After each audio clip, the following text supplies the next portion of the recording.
नमस्कार, आप देख रहे हैं कृष्णा न्यूज और मैं हूं आपके साथ ज्योतिका। आइए रुक करते हैं खबर की ओर। 3 दिवसीय कालिंजर महोत्सव का हुआ समापन। आपको बताते चलें कि बांदा जनपद के नारायणी विकास खंड के अंतर्गत कालिंजर में 3 दिवसीय कालिंजर महोत्सव का समापन हुआ। इसका श्री गणेश राज्य मंत्री रामकेश निषाद ने दीप प्रज्वलित कर किया था।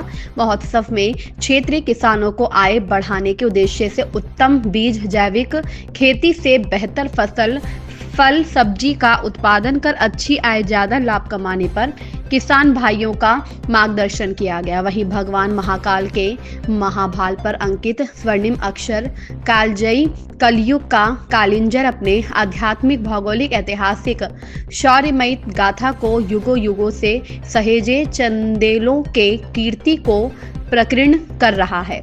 महाशिवरात्रि पर भगवान नीलकंठ महादेव के दर्शन करने के लिए दूर दराज से आए भक्तों ने भी कालिंजर महोत्सव का आनंद लिया। 3 दिवसीय सरस कालिंजर महोत्सव बांदा जनपद के प्रशासन के कुशल नेतृत्व में सुचारू रूप से संपन्न हुआ। विभिन्न विभागों द्वारा चित्ताकर्षक स्टॉल लगाए गए।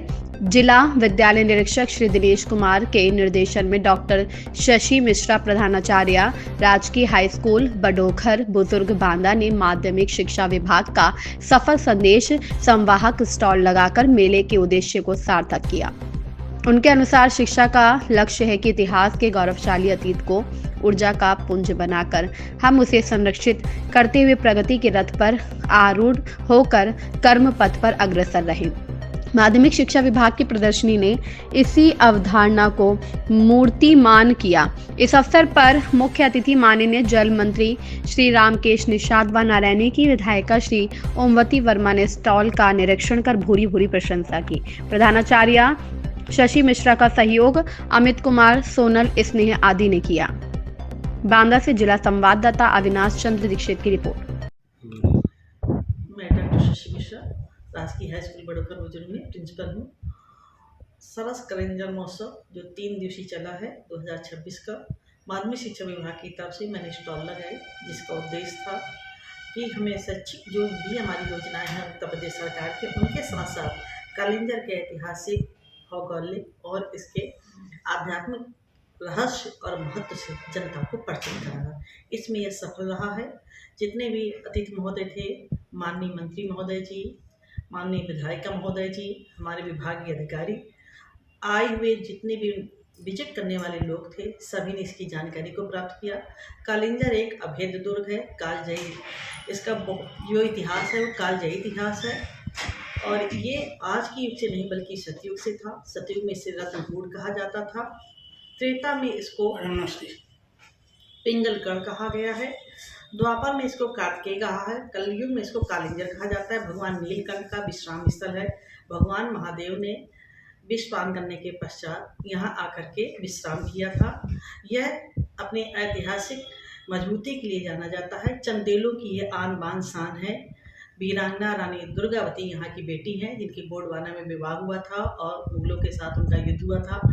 बुंदेलखंड का जो इतिहास है वीरांगनाओं के इतिहास से भरपूर है। एक तरफ जहाँ हम महारानी लक्ष्मीबाई को याद करते हैं, तो वहाँ हम कालिंजर की बेटी महारानी सशक्त या शौर्य की, पराक्रम की जो प्रतीक हैं, प्रतिमूर्ति हैं, रानी दुर्गावती को भी याद करते हैं।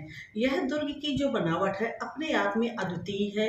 बुंदेलखंड जहाँ जल के संकट से जूझता है, इस किले में विंध्याचल की पहाड़ी में जो बना हुआ किला है, यहाँ पर जो पानी के स्रोत हैं, जो जल कुंड हैं, वो अपने आप में अद्वितीय हैं। महाराज कीर्ति सिंह का कुष्ठ रोग इस कुंड में स्नान करने से सही हुआ था। पीछे पाताल गंगा बहती है। यहाँ पर सीता सेज है।